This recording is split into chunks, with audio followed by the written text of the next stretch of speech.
చరిత్రను తిరిగి రాస్తూ భారత ప్రధానమంత్రిగా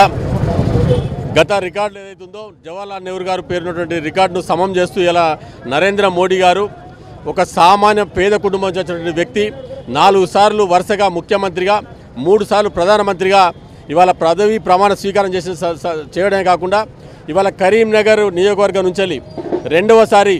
ఈ యొక్క నియోజకవర్గ ప్రజలు భారీ మెజారిటీతోటి రికార్డు మెజారిటీతోటి గెలిపించిన సందర్భంగా ఈ కరీంనగర్ పార్లమెంట్ సభ్యులు బండి సంజయ్ కుమార్ గారికి మా కేంద్ర మంత్రివర్గంలో చోటు కల్పించిన సందర్భంగా తెలంగాణ చౌకే కాదు జిల్లా వ్యాప్తంగా కూడా గ్రామాన ఇవాళ సంబరాలు చేసుకోవడం జరుగుతున్నది. ఇవాళ ఒక సామాన్య కార్యకర్తగా విద్యార్థి దశ నుంచి కూడా నమ్మిన సిద్ధాంతం కోసం కార్యకర్తల కోసం పార్టీ కోసం ఇవాళ ప్రజల కోసం నిరంతరం ప్రజల్లో ఉన్నటువంటి బండి సంజయ్ కుమార్ గారిని గతంలో ఇచ్చినటువంటి 89,000 మెజార్టీకి ఇవాళ ఈసారి రికార్డు మెజార్టీతోటి 2,25,000 పైచిలుతో మెజార్టీతోటి గెలిపించిన కారణంగా ఇవాళ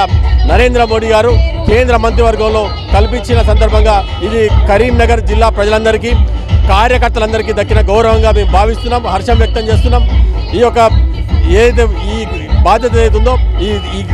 మంత్రివర్గంలో చోటు కల్పించిన నరేంద్ర మోడీ గారికి కేంద్ర నాయకత్వానికి భారతీయ జనతా పార్టీ కరీంనగర్ జిల్లా పక్షాన ధన్యవాదాలు తెలియజేస్తున్నాం.